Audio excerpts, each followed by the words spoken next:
Surf's power went out. Thanks, Surfs. That's a lie. And they know that because we were still talking for a few. I don't know what happened. You probably could have stayed on, and then you could have reinvited me back. It probably would have worked. You know, it was actually planned. I wanted to make sure everyone got their bathroom break, got some popcorn. Oh, that's right. Yeah, that was our plan. Yeah, the whole Intermission. time. I remember that. This is a show. Yeah. Well, that was fun. Yeah, all power went out in the neighborhood. Like literally, it was pitch black in my house. It was pitch black outside.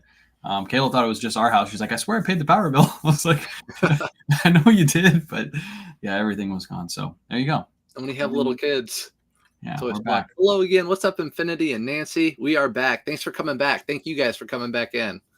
It wouldn't be a K-Way Live without some kind of interruption. Normally it's not the internet now, but now it's just the power. Now it's just everything shuts off. When K-Way first reached out to me, this is how his internet was. January, February 2003. Yeah, miserable internet connection. And then you got it down. Oh my God. Right in the middle of the live. It would have been perfect if we started the live at like 9:30 because it would have went down and I would have been back up by 9:30. But of course we do a little early and then it decides to go down. My mother-in-law said it flickered earlier today too. So they must be working on like a line or something. So I did hear the fire trucks drive down the street right afterwards. So maybe somebody hit a light pole or something. That's not a very good thing. Yeah. Finally caught alive. What is up? Well, we're back. If you missed the other live, you can go back and rewatch it now. You can watch the whole thing over again. We had a lot of questions to answer, and now they're all gone. They're all gone. But we did have 30 minutes of good questions. Yeah, that was awesome. Feel free to drop the questions in the chat. Plug the power back in. Oh, yeah. Plug the power back in. Yeah, I think it was because of this. We didn't do this enough. Zoop. Hard to do this. Sideways. Zoop. All right. Yes. I'll start. There's no question. Guys, bring the questions. I have a question for you. Thought about it. Hit me. A reseller just starting up has a little bit of money for things in their home to resell items. What would you suggest that first $150 to go towards your business be? Or maybe $50, $20? Okay, so most people have a phone. They're probably watching us on a phone or a computer. So I'm going to assume that they already have that. I would say number one is a scale of some sort because you need to weigh your items to ship. How much is that? How much is this scale? It's linked in my bio. I don't know how much the Dymo scale is. I think it's like $20 or something like that. You can get cheaper options, of course, if you want to get a regular scale. Scales are scales, so you really don't need anything too fancy. Supplies to ship your items in. So if you're selling a bunch of poly mailers and stuff like that, you're selling a bunch of clothing, you're going to need poly mailers to ship. Tape is a good one. Yeah. I think that pretty much covers it. That's pretty much all you really need to start the business. At what point would you say someone needs a thermal printer? Because back when I bought a thermal printer, the entry-level price was about $300. Mm-hmm. And you couldn't buy a whole bunch of used. And when I bought a thermal printer, it saved me so much time, and time is money. So at what point, because the ones we have in our link trees on Amazon, they're really, really good, and they're only like $100. Yeah. I don't know if you need one right away. I always say like stuff like the light boxes, the thermal printers, your business can pay for that. Of course, if you don't have a printer at all starting out, you're going to need a printer. So I would say go with the thermal printer right away. But if you already have a printer, I think the thermal printer, like it's on the back burner. Of course, you're going to save money if you buy it right away and you use it right away. But if you already have that, I'd rather you spend that $100 on inventory instead of spending that $100 on a thermal printer. So I would say once you get comfortable, your business starts up and running, doing really well, then that's when you go use the business money to buy a thermal printer. Mm-hmm. Borrow against the business pretty much. Yeah. Yep. The worst, turn on your sign. I can't. It makes me look like a Simpson. Yeah. We lost all of our people. That damn K-Way with his power crap, always losing power and internet. That guy. I can't believe you chose that guy to co-host with you and you knew how his internet worked. I know. I thought he was the big dog around town. No, Infinity, you bring up a good point because we say that to a lot of people. It's a tax write-off. It is. And we were just talking about taxes after you cut me off. But we were talking about taxes and it's a deduction. But the thing is, you got to be able to upfront that money. And it's tough for normal people, right? So if you're living paycheck to paycheck to give that money up front, it's kind of tough. But if you can, it is a write-off. No matter what, it is a write-off. Yeah. Either way, you got to pay for the item. So, if you only have $500 in your bank account to spend on inventory and spend on supplies and stuff like that to start the business up, you want to use it as wisely as possible. And just because that's a write-off at the end of the year, it's not a write-off right now. It's not like that money just goes right back into your bank account. So you got to keep that in mind when you're buying stuff like that. Mm-hmm. Let's see. I got a used thermal printer for $60. You can go to library and print off labels, paper, tape, polybag. Yep, facts. You can also, when it comes to labels, you can just get the QR code and you take that to the post office. The post office scans it and they print the label off for you. But again, you got to wait in line at the post office. Some people don't like to do that. Mm-hmm. Whoops, I missed one. But yeah, Facebook Marketplace guys around town, type in thermal printers. Usually there'll be one or two out there. And you check daily, they pop up, but they sell just as quick. What 200-mile garage sale? Yes, talk about that a little bit. So the Bearded Thrifter, retired and reselling, and I were going on a 200-mile long garage sale. He's picking me up tomorrow at 6 a.m. I think it starts just south of Cincinnati on Interstate 25, and it goes south for 200 miles. So Nice. Through Kentucky, through Tennessee. Now, is it like you're going to people's houses, or do they have it's okay? So I think it's like a state highway kind of deal. And it's just like farmhouses, neighborhoods, and homes right off of it. So it's just boom, boom, boom, boom, one by one, the whole way for 200 miles. Now, how do you feel with the competition of having two other resellers at the same garage sales as you are? Are you guys gonna if there's 3 garage sales back to back, are you guys gonna pick a garage sale and go to them, or are you all gonna just go right to the same garage sale and compete? Well, as intimidating as Bearded looks, he's a big teddy bear. He's a So I'll run circles around him. No, but we actually talked about that. It's funny because he goes, if you guys watch his videos, he goes for a totally different thing than I do. And Retired goes for a lot of sporting goods stuff, and I go for clothing. So yeah. Another thing you could do is I've seen a lot of shoe sellers. I think Dealing with Dalton's done it before. Me and Chris have talked about it. If Chris ever comes down here, you do a draft. So at the end, everybody puts their money in a big pool. Oh yeah. You buy everything, and then at the end of the garage sale, you lay everything out, and then you flip a coin, or however you guys want to decide. Whoever found the best item that day, they go first, or something like that. And then one person picks, the next person picks, the next person picks. So everybody gets a fair shot at everything that's available. That's a cool way to make it fair too. And then everybody's money is put in the same pot as well. Never thought of it that way. I've never done this, but never thought of it that way. Yeah. Yeah, it's a cool piece for content too. So if you want to film that content, it's Bearded gets first pick, and then he picks the dumbest item, and then you get the best item. You're like, mine's worth more than yours. Which probably happened with Bearded. If I come to Tampa and we go to red, white, and blue, that's what we'll do. Yeah, we should do that 100%. Me and Chris have actually talked about that, doing a draft if he ever comes down here, because then we can use both of our brain power together instead of being direct competition. And at the end, that's when you do pick and choose at the end. And again, like I said, it's good for content. Does mother-in-law do draft and pictures? Yes, she does drafts and she does pictures. I put in the price and I cross-list the items. She pretty much does everything else. If we're all working together, like tomorrow we'll be working together, Kayla will be doing probably pictures, or Kayla does drafts. Mom does pictures. So they'll be working together, and they're just, one's doing drafts, one's grabbing for pictures. And on that day, we'll normally get 50-ish items done, because they're just doing one task instead of doing 2 tasks. I'm seller G1. Wait, I'm seller G1 or 2 items a day, still using plain paper for the moment. Yeah, that's acceptable. So sell 1 to 2 items a day, plain paper. Yeah, that's totally fine. Yep. I use plain paper too. I upgraded to those sticky papers, you put them in the printer and then you just peel it off and slap it on your package, and then you get 2 labels per strip. I did that for a while until I got a thermal printer. Mm-hmm. Here we go. Do you pick up items that have 50 to 100% sell-through rate or focus mainly on 100% sell-through rate items? That's a good question. What's your answer to that, Surfs? I would say anywhere in between there is fine, because let's say you're selling a Dixon flannel and it's a really, really rare one. There are 10 for sale and only 5 sold. I would still pick up that Dixon flannel for $5 and price it right under those 10 people and still be able to sell it really quickly. So there's always an asterisk by it, but if it's a really rare item, I think the lower the sell-through rate, it's okay. Yeah. But if it's a largely sold or flooded item and it has a high sell-through rate, that's key too. I wonder what sell-through rate is on Polo Ralph Lauren polos.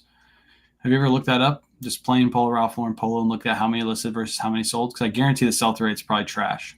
Yeah, it probably is. I'd have to put in short sleeve. Whenever you type in Polo Ralph Lauren, even if you just put button down there, always everything comes up. So Yeah. you'd have to put it on. So that's one of those items that there would be an asterisk next to, because we sell, both of us now sell a ton of Ralph Lauren. I think just this weekend alone, I sold 7 or 8 Ralph Lauren items. Like, they're just selling like hotcakes. And before, I used to not pick them up because I used to look at the sell-through rate and I'd be like, well, these don't sell. And then watched a couple Surfs videos and saw like he's selling a ton of them. How is he doing this? Followed his method. So we're pricing, I believe, under market or just like right at market. And that's why the Polo Ralph Lauren is selling, because it's a popular item. So if you look at sell-through, there's people that list Polo Ralph Lauren polos for like 40, 50 bucks that are just crazy. Those will never sell. So on an item that's flooded, if you price it at market or a little bit below market, especially if it's a popular item, it'll move really quick. Yep, agreed. Where'd they go? I hope that my other live is not currently live. I don't know how that works. If it shuts me down here, if it still says I'm live there and they're like all hanging out in that chat waiting for us to come back. I could watch you. I don't know. They'll figure out we're not talking anymore. We're not talking anymore. It's just playing. They're just watching it on replay. Those two talk a lot and they're not talking. That's kind of weird. And they're just frozen looking at each other. When are they going to come back? Are you live thrifting the trip? I guess that's to you. I don't know. I know you guys follow Bearded Thrifter. He puts out a lot of garage sale content. He doesn't do a lot of live thrifting, so I'm sure he's going to be doing a lot of GoPro content. He's got really good content. So I'm kind of for the ride. You know, I'm just kind of, it's going to be fun. It's going to be kind of like a little vacation. Yeah, that's one thing you gotta. When it's hard to do garage sale live thrifts, because like Buried experienced today, you cannot do lives when you're in the car. So basically, Surfs would have to go live and then cut his live off, and then go live again and then cut his live off. So it'd be more enjoyable, I think, for you to actually just film content while you do it and then upload content, because nobody wants to watch like a 5-minute live and then have it get cut off, kind of like my power got cut off and then everybody left. Yeah, I could make a whole video of the trip type of deal. Yeah. So if you list 10 items per day, how many drafts do you do? When I first started out, if I listed 5 items or 10 items a day, I drafted 10 items. I just pretty much drafted and then listed those items. I never really kept a draft bank in the beginning. Now with my mother-in-law, we have 120 drafts ready to go basically at this point in time right now. So now we're using the draft bank method. But I would say when you're just starting out, if you do 10 listings a day, draft 10 listings a day. That's like the easiest way to do it. What do you feel, Surfs? I feel like this is meant towards beginners, new sellers, people without auto posture. I would say you need to list something every single day. Like we said in the last one 30 minutes ago, you know, whether it be 1, 5, 10, list every single day. So if you think that this weekend you're going to be super busy and Thursday and Friday, you can draft 20. I wouldn't list all those 20 things right away. I would do 7 today, 7 tomorrow, 7 the next day, whatever, 5, 5, 5, whatever. Yep. Here's a good question. And here's something we could possibly do in the future. Do you guys look at eBay stores, like do reviews? We should do like do an eBay store review. I can even like blow it up on the screen and then have you in the corner and have my screen and just show, and then we can talk back and forth about what we recommend for the store. So you use 2 brains on 1 store review. Yeah, you've done that a couple times. I've had a couple of people lately ask me. It takes a lot of time. I'd love to do it together. Yeah. Yeah, we can either do a Poshmark closet or an eBay store. Like maybe we'll do like in the beginning of next week's live, we'll have you guys comment your store names, and then we'll pick somebody randomly. So the following week, we'll do a store review. No next week live, by the way, guys. I will be in Florida near KOA. Gotcha. Okay, so no live next week, but the week after. You can, I guess, drop your names in this live. There's only 21 people here, and I'm sure there'll be people that rewatch. So maybe in a couple weeks we'll revisit this idea, and then maybe we'll do it on the next live. Yeah. Drop your Poshmark or eBay accounts. Do you ever pick up vintage? I think that's an easy answer for you. Yeah. I love vintage, but the thing is, you call them the t-shirt boys. And when I go live at Goodwill's, everyone's always like, go to the t-shirt section. The thing is, every high school kid, college kid, adult, and their mom have been through the t-shirt section 10 times before I've even gotten there. So it's really hard to find vintage. In fact, even now, the people in the back at Goodwill that I talk to say they pull the vintage items, vintage t-shirts, vintage clothing. So it's very rare that I find anything vintage. Yep. Every time I go to Red, White, and Blue, there's 2 or 3 guys that wait for the new rack to come out. They have like literally chairs that they position by the new racks, and then they just go through and they pick all the t-shirts, and then they go sit down for like another 45 minutes and wait for a new rack to come out. I never understand the mentality behind that, because there's so much good stuff in those racks. You guys see me haul 2 carts full, and I guarantee the items in my cart have better resale value and they sell faster than those vintage t-shirts, unless those guys are literally just throwing them up on Whatnot and making a couple bucks. But either way, you're gonna make more money selling the stuff in the racks. But yeah, that's why I don't go through the vintage t-shirts, because they've already been through them. I think at the bins you see a lot of those people. Kat talks about them all the time. My sister, they'll literally throw her a Johnny Was and go for like a vintage like $10 t-shirt. It doesn't make any sense to me, but to each their own. Obviously, they're doing good with it because they're continuing to do it.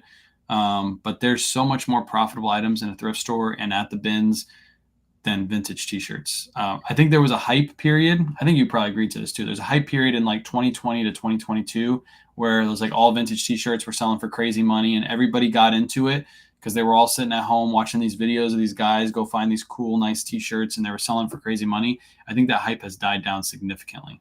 Yep. Just the 1 or 2% do really well.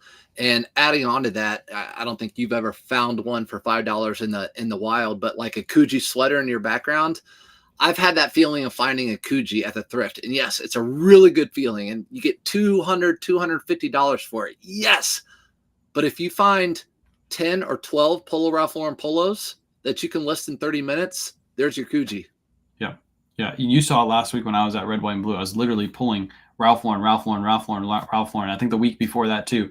Like I made more money in that little small section than I guarantee they're making going through the vintage t-shirts and looking for that one-off vintage. I'm sure once in a blue moon they hit like some crazy grail item, but it's like once in a blue moon. Whereas when I go to the thrift store, or when you go to the thrift store, I'm pretty sure once a day we get that one heavy hitter piece. Like you found the Farm Rio the other day.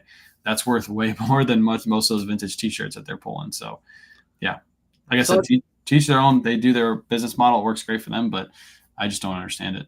I'd say this longevity. I would say what we do for full-time will work better for most places. You're in Florida, I'm in Indiana. It works better for here, works better there. Yep, 100%.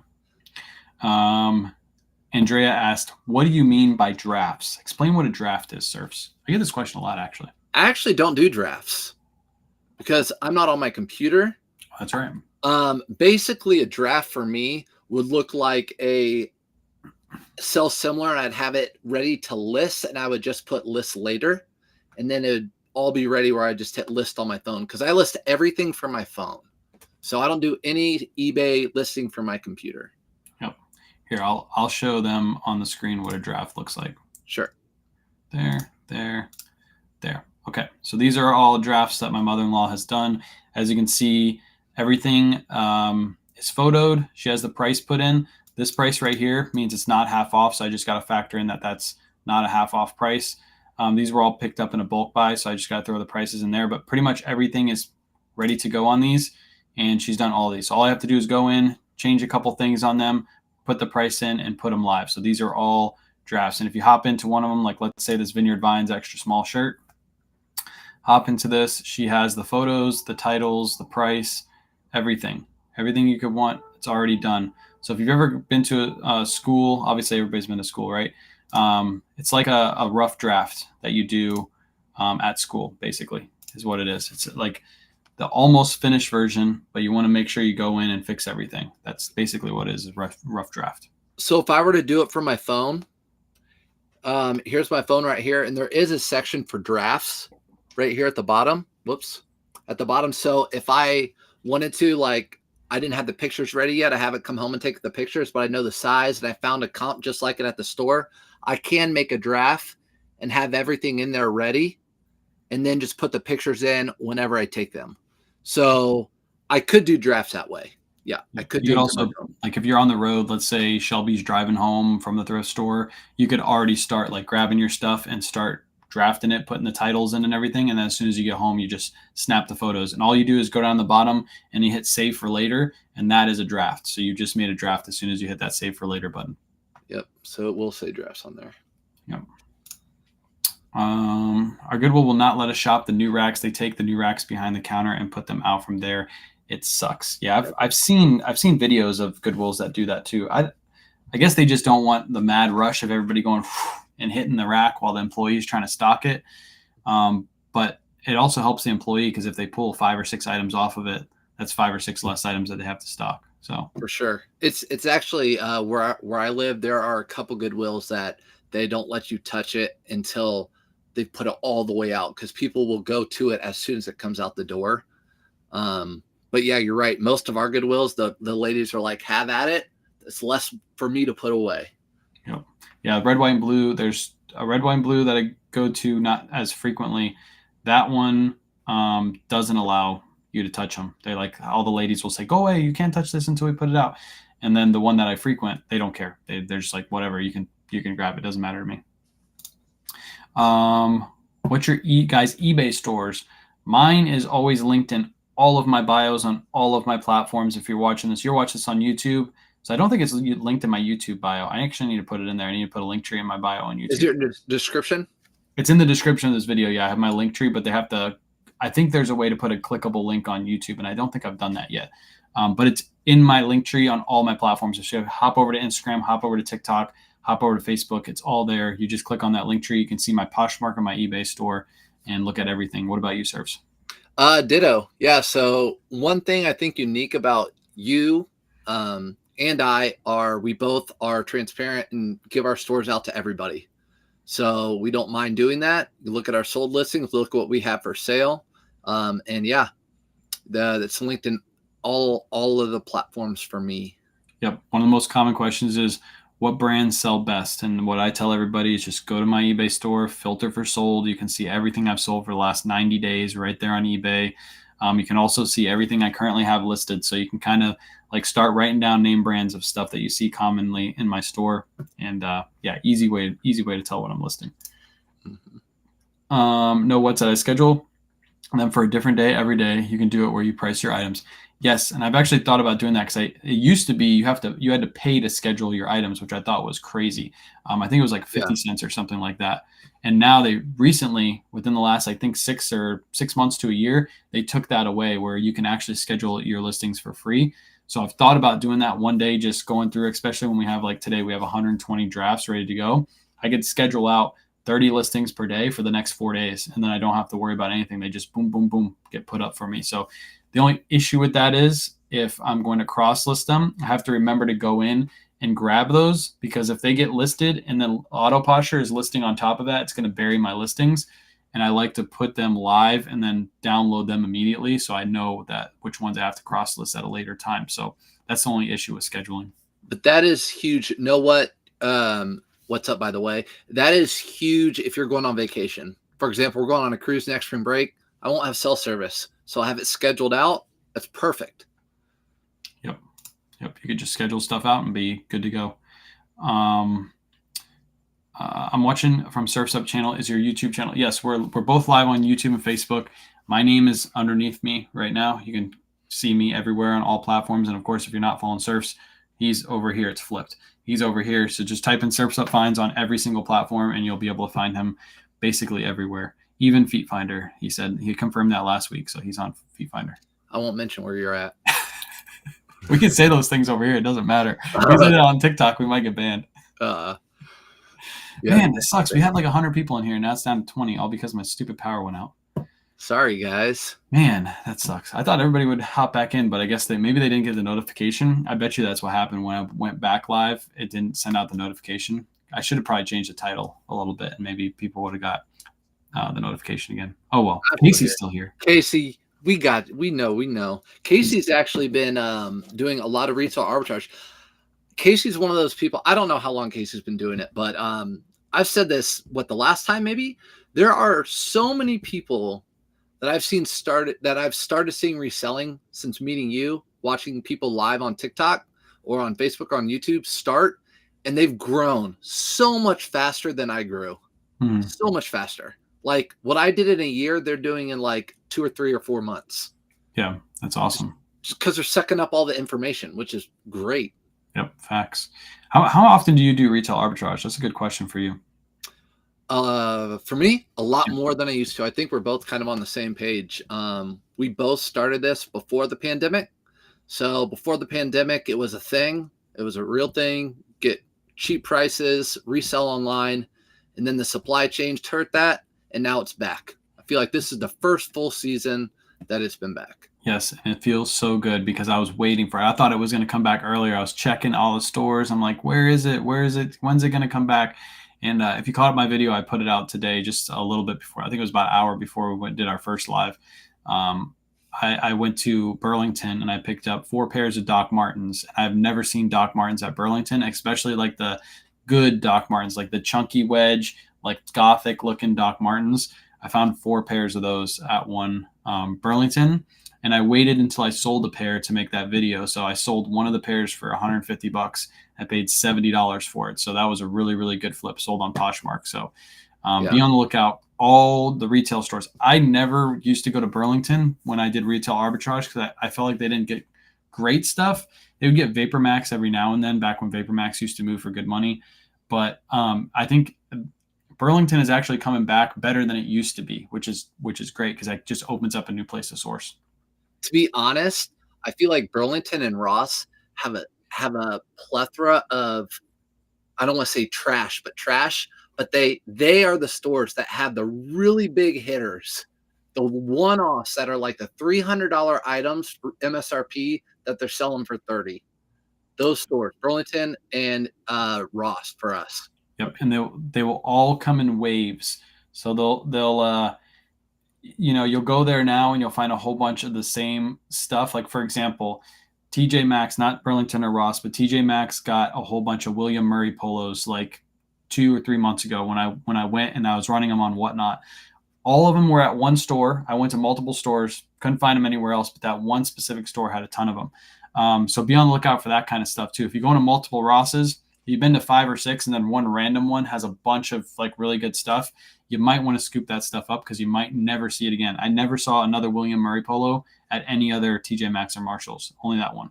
I remember when you found those because you texted me and said, "Hey, Surfs, just letting you know, go to your TJ Maxx right away." $20 for William Murray polos, which is crazy. I feel like they didn't even know the brand. They were just like, "Oh, we got a shipment of these in. Let's just get rid of them really quick. Let's throw $20 on them." I was like, "We had none here." That was full price, by the way. That wasn't even on clearance. It was $20 full price. It's insane.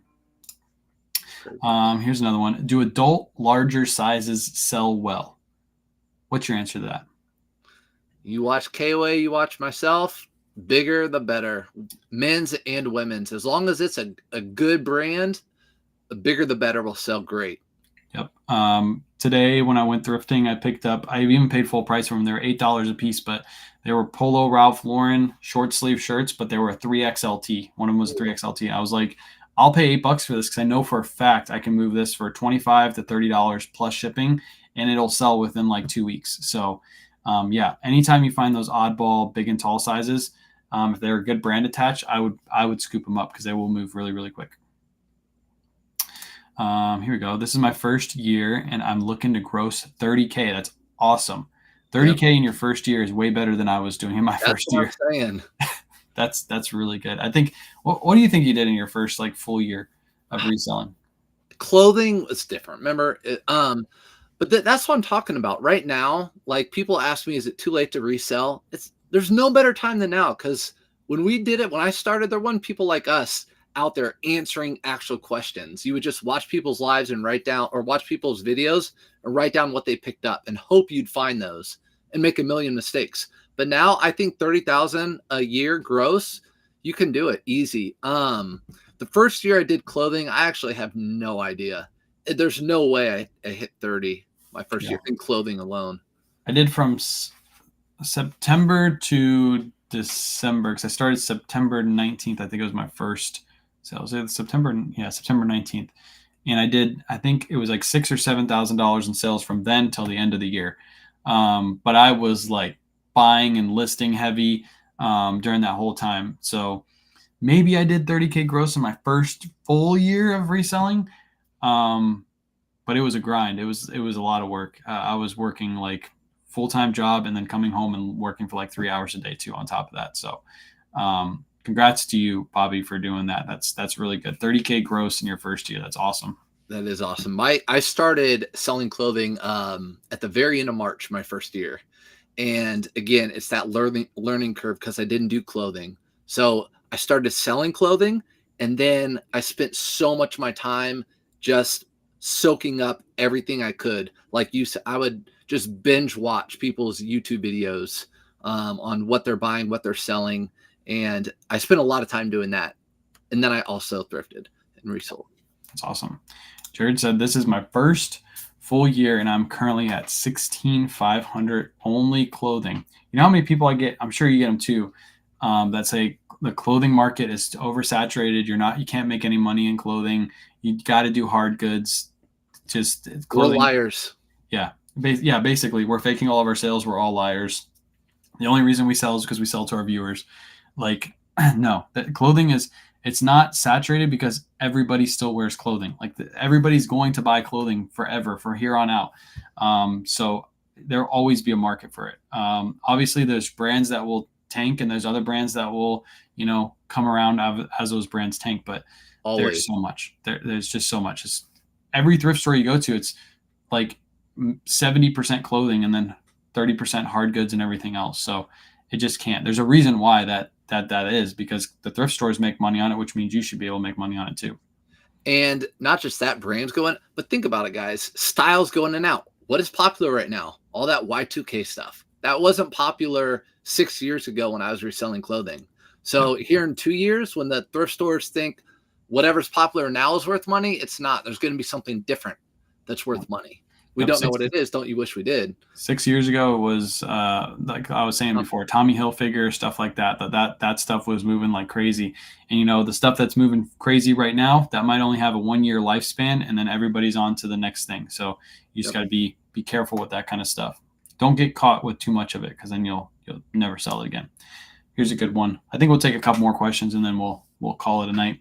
Sure. Do you thrift daily? Do you thrift daily, Surfs? When I was part-time, when I was a teacher, I would thrift every single day on my way home. So I would usually hit 3 thrift stores on my way home when I was a teacher. Yep. I used to do the same thing when I was a mailman. There was a Salvation Army. I'd go one way to Salvation Army or one way to Goodwill. And then there's also Goodwill right by my house, but that one wasn't too good. So I'd only go there like maybe once a week. And there's a Salvation Army just past that one. So like on my way home on a route, I would stop. Also, there's TJ Maxx's, Marshall's, Ross's on that route too. So if I've already hit a couple thrift stores and they were kind of dry during the week, then I'd stop at a TJ Maxx and Marshall's and see if they got any new inventory in. So yeah, and nowadays I don't thrift daily. I only thrift like once to twice a week. Because we go to Red, White, and Blue, we haul out when we go to Red, White, and Blue. But if I didn't have Red, White, and Blue, I would probably be sourcing daily. I'd do the same routine, and I'd probably find just as much stuff as I'm finding at that one Red, White, and Blue. It would just take me longer to find it all. That's me. Yeah. So right now, September and March are heavily listed months for me because I do all the seasonal transition. But during the middle of winter, middle of summer, I'm thrifting daily, and I have to hit like 8 to 10 thrift stores to get what he gets at one thrift store. So yeah, I have to hit 10 thrift stores a day. He goes to one thrift store in a day and gets a week's supply. Yeah. I think a lot of people have it confused. They think that I've always gone to red, white, and blue, and that's why I've been able to grow my business. I just recently found out about red, white, and blue like last year. So I've done the Surfsup method where I've had to go from store to store, and I've grown my store to 6 figures in sales by doing that model right there. So it's 100% doable. It's just if I could go to one store and haul out, I might as well just go to one store and haul out instead of drive around. Yep. And Nancy, we'll end with Nancy's. Who wants to ship hard good? Clothing is so much easier. I think that's facts. I can tell you, that's all I did. That's all I did. I watched your packing video. I think you put it out today or yesterday, where you're shipping your items. Just watch that packing video and see how quick Surf ships those items. He just throws them in, seals them up, slaps a label, ships them out. Easy peasy. And I've never had a complaint about clothing, ever. Never, never, never. Yep. And just imagine he's not paying for boxes, which are more expensive to ship with. You're not having to go and drive around to find those specific boxes. You literally just take it. You get your poly mailers dropped off. You pay anywhere between 3 to 10 cents per poly mailer, depending on which ones you buy, and you're paying a lot less. You're just shipping them out, slapping them in, shipping them out. I'll say this. If you guys follow me, you know I used to sell tons of hard goods. I would have peanut bags taller than me, this big around, sitting in the corner, and boxes everywhere. It was expensive, so expensive on my end to pack stuff. It took so much more time, but the margins were better. So I'll still pick up hard goods if the margins are there. Yep. Facts. Okay, one more question. Sorry, we have to take this one. How much do you spend each week on inventory? How much do you spend? I don't think I've ever asked you that question. To be honest, I don't even know. People ask us, I've seen them ask you and myself often, like, is there a spending limit? And at this point, there's not. So I'll just, if it's there, I buy it. If it's there, I buy it. When I first started out, I wasn't finding a whole lot. So maybe like a couple $100 a week, something like that. Yeah, I the last couple weeks I've been to one red, white, and blue, and I've spent, like, today we spent $1,000 at the red, white, and blue. Last week we spent almost $1,100 at the red, white, and blue, and then we went to Goodwill afterwards. So today we probably spent $1,100, and that's probably the max I'll spend on inventory. This week I don't have a bulk buy. Last week I did a bulk buy on top of that, and I think that was another $300 or $350 that I spent on that bulk buy. So there's some weeks that I spend $800, and the next week I'll spend close to $2,000 on inventory. But the good thing is, as I spend $2,000, by the end of that week, I have that $2,000 right back in my bank account. So as long as that's happening, I'm just going to keep doing that over and over again. It doesn't bother me seeing that money go, because I know as we get that stuff listed, like I have a massive death pile right now. As my mother-in-law lists that stuff and we help her list it, it's like the sales are just going to skyrocket, and they already have. So. Yep. Regina. One more. I never heard my answer. I list everything on Buy It Now, but eBay wants a starting bid. What should I use percentage? I never heard my answer. I list everything on Buy It Now, but eBay wants a starting bid. Should I use percentage? When you do Buy It Now, you set a price. So don't do both. Maybe you're thinking both the toggles. Yeah. Do you want to turn the auction off? Yeah, turn the auction off. Okay, I know what she's doing. Okay, so you have auction on, and then you also have a Buy It Now price in there too. So yeah, turn the auction completely off. I don't ever do both. Have you ever done both of those together? No. Yeah, it's either an auction or it's a Buy It Now. So yeah, turn the auction off, set it to Buy It Now, and set best offer on, and you can even cap your best offer. So if you have something listed for $30 and you don't want anything under $15, you can set it so you don't even get bothered with people that are going to lowball you. But yeah, don't turn the auction on. That's a good tip right there. Yep. All right, Surfs. Well, that was fun. That was interesting. Now we have 2 separate lives on our Facebook and YouTube for tonight. This could be number 3, but it's actually number 2 because my power went out. You took a number 2 on me. Thank you. Appreciate it. Hey, listen. So if you guys are just joining, we were in earlier. So there is a live from earlier. It's about 30 minutes worth of really good questions. So that will be there too. Yep. And if you guys are rewatching this and we missed your question from the earlier live and you're coming back and you're like, wait, these guys came back on and I missed it. We'll be live in 2 weeks, not next Thursday because Surfs is on vacation, but we'll be live the following week, make sure you come back in, drop your questions if you want them both answered. We're going to check through. If you're watching this on Facebook, if you want your store to be reviewed, you can actually drop the link to your store in the Facebook on both of ours. And it'll be really easy for us to just click on it and go right to your store. There's literally a share button at the top of your store. So do that, and maybe we'll pick somebody and we'll do it in the following Thursday, or maybe the Thursday after that. We'll have to discuss that after the live and see what we're going to do with that. I think that's a pretty cool idea. And just so you guys know, come back, because we have a lot of fun ideas to do, especially for new resellers. We have a lot of good things planned, that being one of them. Yeah, I want to do like a sale of the week kind of thing too, like where we show like our favorite sale of the week. I don't know do you know how to share your screen yet, or do I still have to teach you how to do that? I can share my screen probably. Okay, beautiful. So we can do like a sale of the week where we like show our favorite sale. It doesn't have to be the most profitable. Maybe it's the one item we've had in our store for a super long time and we just want to show that we got rid of it. I think that would be a cool little addition to this. We're playing around right now. This isn't technically a podcast. It's like a pre-podcast, basically. We're seeing what sticks. Yeah. So real quick. Is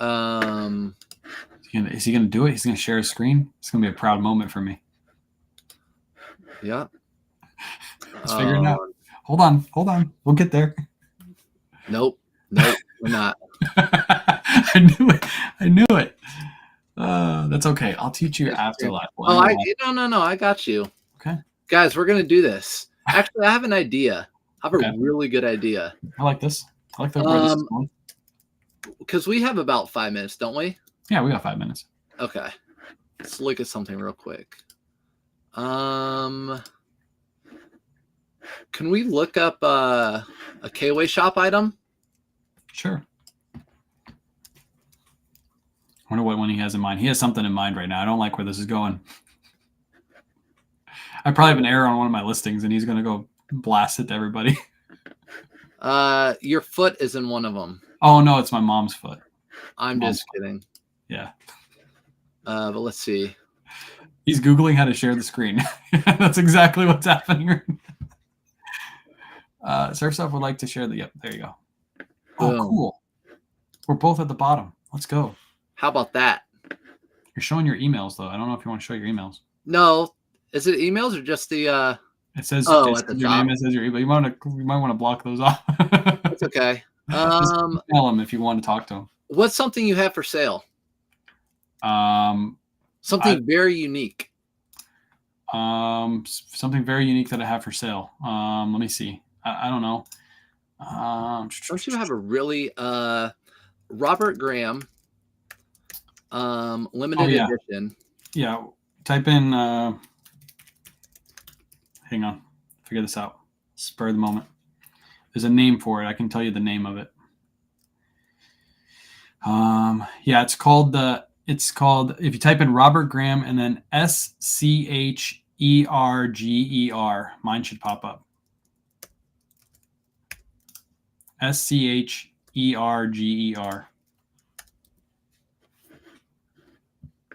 And then mine's the second one. Look at that photo, by the way. All right, so here we go. Here's some photos. This is what I'm talking about. You got to share your new screen now. Okay. So someone the other day, they asked me, Yeah,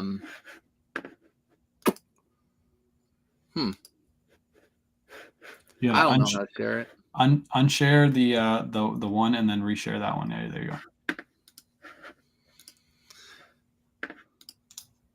Wrong one. That one. There should be another tab. Don't worry, chat. I'll get them trained up. Yeah, he's training me.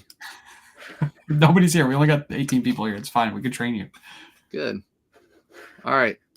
So we're off. It's me and you. Okay, now when you click it, click the one with the Robert Graham on it. It should share that one. There you go. So here's by the way, you don't have ad block on your computer? I guess not. Yeah, I do. Watch. It's gone. But yeah, so someone sent me some photos the other day. I'm like, the lighting's got to be better. Look at this lighting. Look how this just pops. That right there, I love because this has this figure in it. I think that's a perfect cover photo. Yep. But if it didn't, I love that cover right there. Yep. Yeah, that's the whole reasoning behind using that first one, is because it had that big, like that's the selling point of the shirt right there. It's not the other photo. Like everybody wants that shirt for that specific hit. Yep. Now, where's the seller? Scroll down There it is. right there. Visit his store. Well, 100% feedback. Yep. It's pretty important. Yep. See, like this one right here. Like, look at these. I love how these pictures are taken. So Yep. if you guys are, those are actually taken. Those photos are actually taken by my mother-in-law. Those specific ones you're looking at right there. right here, this little like at an angle with the light, Yep. you see its long sleeve, you see the neckline, you see the tag. You know, that's just, I feel like that just sets it apart from other listings. Also, if you X out of that one, you see how it looks more uniform, that they're all like looking pretty much the same. There's a couple that differ, but they're all like angled at the same angle. So as people are going through the closet, they can see like it's all like almost uniform. Of course, there's like the desigual right there where it's just This is hanging up, hard. but it's got to be hung up like that, because if I did that corner photo, it just wouldn't look good. So I had to hang it up like that. Yeah, it's hard with the cardigan for sure. It's a way to do jeans. But yeah, so look at these pictures. I mean, if you're watching this later on, I mean, I'm going to just refer to this video because these are how pictures should look. It just, I mean, look at that. Yep. You can get those same style of photos too without a photo box. I think a lot of people think like you have to have a photo box to get that. No, you can get photo lights. You can take the photos on the floor like you do and get the same type of listing. You can use Photo Room to take out the background if you wanted to. I recently just downloaded Photo Room. It's an excellent app. Yeah, you don't need professional lighting. Yeah, it looks good. Thank you. Now we'll do yours next week, and I'll at the end of the live, I'll critique. It's completely different because I use kitchen lighting, but I think it takes that eye. You have to have that eye, that angle. Mm-hmm. Some things. So yeah, the first couple listings that my mother-in-law did, I had to like show her, like she was taking them too high up, or like it was too far back, or it was showing too much of the white, and I had to show her like, this is the way. I showed her a couple listings. This is the way. It's got to fit perfectly in the frame. And then that first cover photo, you just angle your phone just a little bit over to the side, snap it in, get the whole tag and everything in there. With shirts, you like throw the cuff over top of it, even if it doesn't have a flip cuff, shows that it's a long sleeve. That first photo will tell a lot about that item. It'll say what color it is, if it's a long sleeve, where the tag is, it has the size in there, has a bunch of information. And then if they want to see, if that will suck them in. And then the very next photo is a full front, and the very next photo is a full back. So they get to see the whole item within 3 photos, and then we add the tag photos after that. So there's a reasoning behind all that. And I just literally copied other people's photos. I went on eBay and I looked how other people's photos were when I first started, and I said, I was going through and I saw somebody that did the photos exactly how I did it. I said, that's going to suck me into listing. Like that made me stop. So if it made me stop, it's going to make a buyer stop. And then I just adjust my photos the way they did it. Yep. I tell people all the time, if you're new, if you usually follow KOA, you don't follow me, I always tell people, I feel like if your photos should be able to sell your item just as well as your title. Yep. Same reasoning why people window shop, right? They're just walking by a window and they see a crazy colorful piece and they're like, man, I want that. It's the same thing. They're window shopping as they're scrolling through eBay. That's all it is. Yep. All right. You ready to hop off? Of course, now we're getting some more questions, but yeah. Well, save your questions. Come back in 2 weeks. We're going to do this again in 2 weeks. And then after that, we should be like every single week we'll be doing that, because Surf's taking a vacation next week. So he needs some time off to relax and enjoy himself. That's right. Yep. Going to a crazy expensive, where are you going again? We are going to Disney World, going to the Polynesian Hotel at Disney World. Yeah, that's awesome. Crazy. We were going to go, but then we saw the price of that place and we're like, now we got to put a roof on our house. So it's perfect that we didn't book that trip, because that would have sucked. That would have sucked. Literal roof on your house is more important than vacation. Yes. Facts. Write that down. Facts. All right, everybody. Appreciate you guys coming in and hanging out. We'll do this again in 2 weeks, same spot. I'll pay my power bill so that way we don't have a power outage or anything like that. Please. And appreciate you guys hanging out. We'll catch you on the next one. Wait, this one. All right, guys.